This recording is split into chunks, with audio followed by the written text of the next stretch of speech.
ToughBuilds Garage. Today I'm going to show you guys how to replace a fuel pump in a 2016 Ford Mustang Ecoboost, or any car in that matter.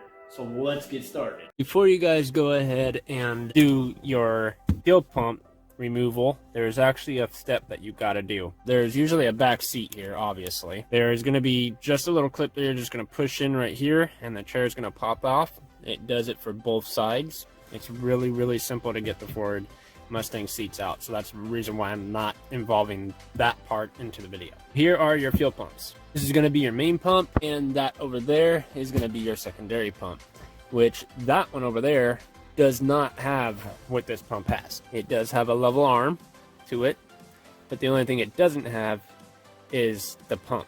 What we're going to go ahead and do is you're going to pop that guy off, and then you're going to grab it right here. You're just going to pull up on it. Don't pull too hard though, because you have to keep in mind you have wires here. Then you're going to want to go to the tab right here and pull her off. Second thing that you're going to do is you're going to come to your fuel control module, and you're going to go ahead and pull the fuel control module off as well. Same thing right here. That's where you're going to press, and it will come right off. Ordinary to get all the fuel out of the line, then you want to come into your car and you want to start it.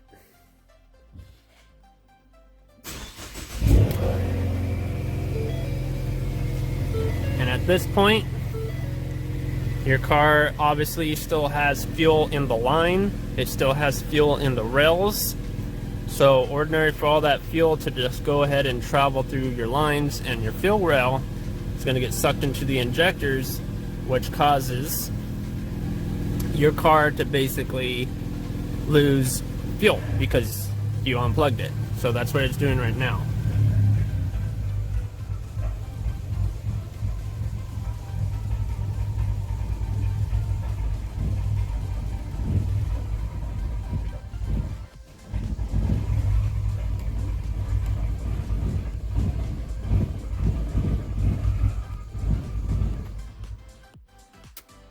And wha-bam, my car is completely drained of fuel. There's no more fuel in my lines, there's no more fuel in the rail, there's no more fuel anywhere. And then there's this little red lock tab right here. I come over here with the red tab, and you're gonna pull on it, and then that will come off. Now you have the line right here, and then there's one more step. There's a button on the side of it right here. Not on that side. It is on this side. What you're gonna do is you're gonna push into it, and that releases the clips inside.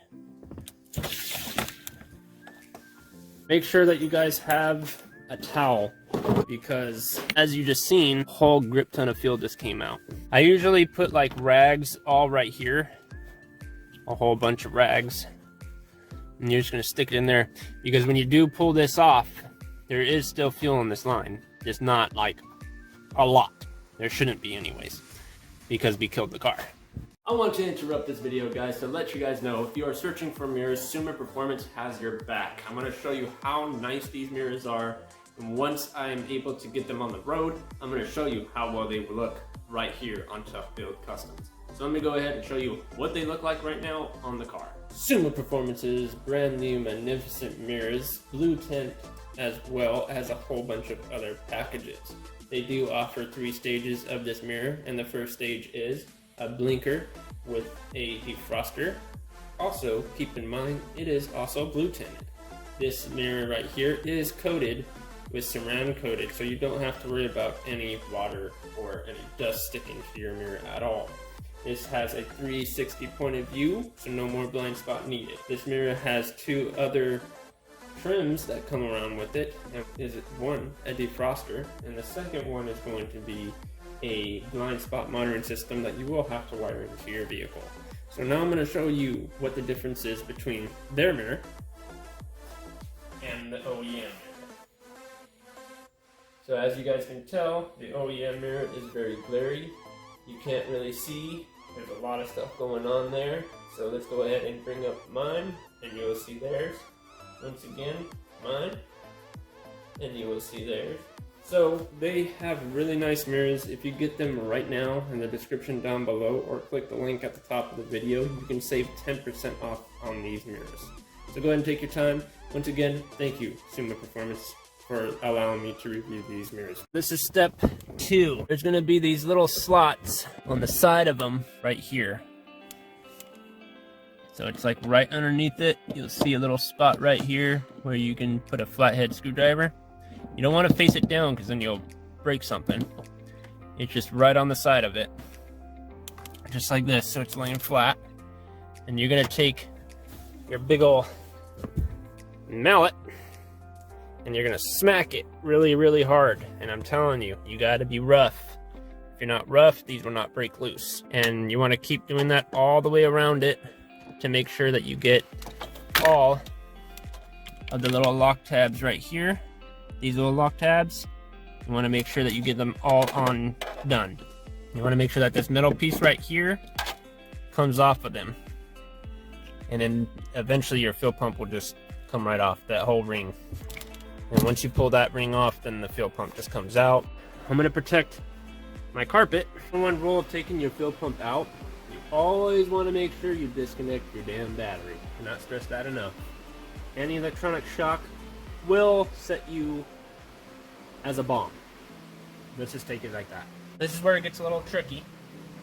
Okay, because you're going to want to lift up on your pump. We also have to keep in mind there's the floater, there's another tube underneath that. You just really want to be careful of how you raise her out.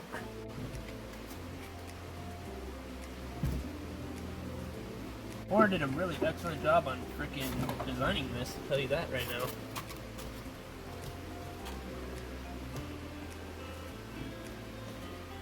Now keep in mind, there's still fuel in your fuel pump. The best thing to do is make sure that you have at least a quarter of a tank when you're doing this, by the way.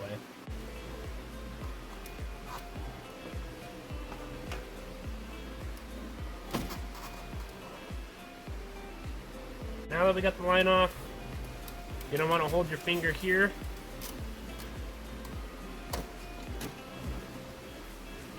Because she is going to leak.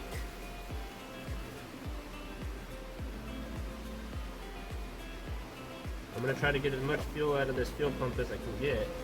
10 out of 10, you're not going to get it all. You are putting a new gasket in, which is pretty much highly recommended from Ford. You don't want to put it in dry.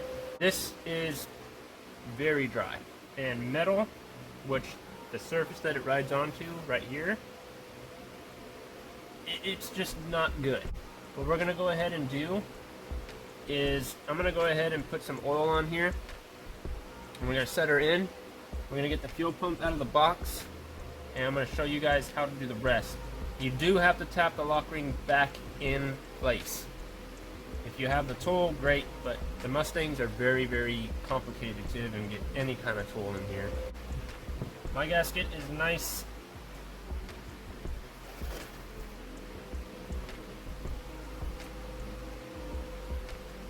Nice and lubricated for sure.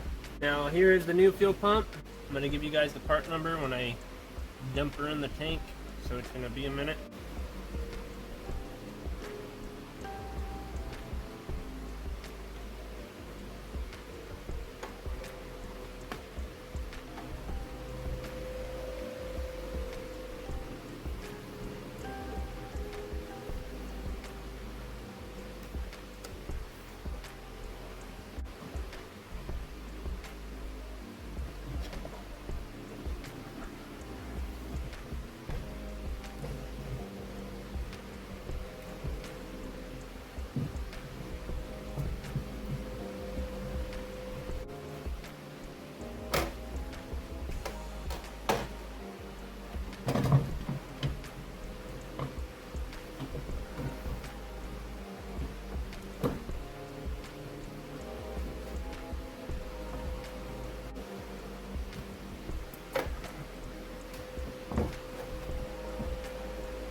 The hard part is getting the lock ring locked in place. Now, this can be difficult. It depends on your profession. I'm hoping that you'll be able to do it, and I'm just hoping. I'm just sitting here and I'm praying for each and every one of you. What you have to do now is you have to re-tap. And I'm saying you have to re-tap all of them back in. So you had to tap it out, so now you have to tap it back in. I'm gonna grab my little hammer here.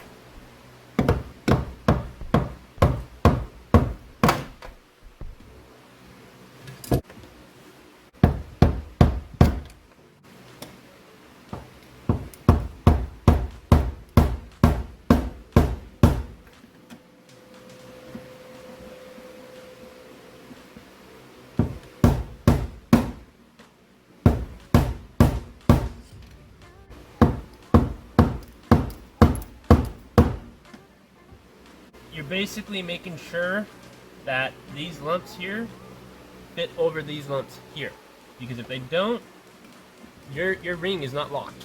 So don't stop just because you think it's locked. It's not locked.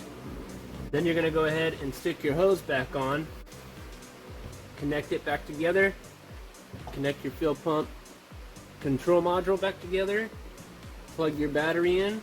Make sure that you clean up all the fuel that got spilled anywhere if it did. And then go ahead and prime the car. I'm going to show you guys how to do that as soon as I get this lock ring secure. So as you see, the lock ring is completely locked down. Don't worry about the scratches. Doing it this way, you're going to get scratches because you're going to miss sometimes. It's a hassle. You got to be pretty rough with these. Don't worry about it as long as they're all lined up. That's what you want to make sure. They're all lined up. Every little single one of them is lined up. If it's not lined up, you can give it a little bit more of a tap. Definitely locked in. You want to go ahead and reconnect your hose. Don't forget to put your little lock ring back on, lock tab, and then go ahead and plug her in, and then I'll show you guys how to prime her. Here we are, ladies and gentlemen, right back into the Mustang Ecoboost. So once you go ahead and install you guys' fuel pump and all your connections are back on, make sure that you plug back in your fuel pump control module. That's very, very important. On this note, what you're going to go ahead and do not put your foot on the brake. That is a big no-no. You do not want to start the car. You want to prime the car. The best way to prime the car is go ahead and locate your start to stop engine button, which is right here. You're going to go ahead and hit that, turn it on. You're going to hear everything turn on, charms, turn it off, turn on, turn off. You're going to do that 3 more times, ladies and gentlemen. So 1 more time. That's 3, 4, 5. Once you guys have done the 5 times, go ahead and pull her out, turn over the engine, and you should have your fuel pressure back. That's what I'm hoping for anyways. Hope you guys did the job right. Well, let me know down in the comment section down below if you guys enjoyed this video. Let me know if you guys did this installation yourself or did you take it to a mechanic. ToughBuilds loves to hear the stories. So let's go ahead. Have a happy family here on TBC.